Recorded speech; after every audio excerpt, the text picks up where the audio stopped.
নবী মুহাম্মদ রাসূলুল্লাহ সাল্লাল্লাহু আলাইহি ওয়াসাল্লামকে আল্লাহ রাব্বুল আলামিন শুধু সৌদি আরবের জন্য পাঠান নাই, শুধু মক্কা আর মদিনার জন্য নবী হিসেবে পাঠান নাই, শুধু মধ্যপ্রাচ্যের নবী হিসেবে পাঠান নাই।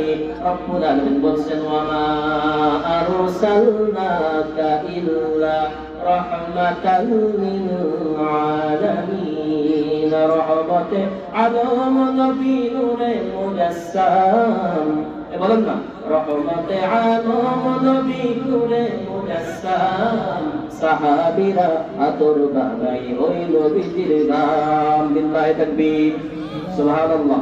আর চিৎকার করে সুবহানাল্লাহ। নবী সাল্লাল্লাহু আলাইহি ওয়াসাল্লামের তার সৌন্দর্য আল্লাহ তাআলা কিভাবে বৃদ্ধি করেছিলেন নবীজি আমরা জানি না।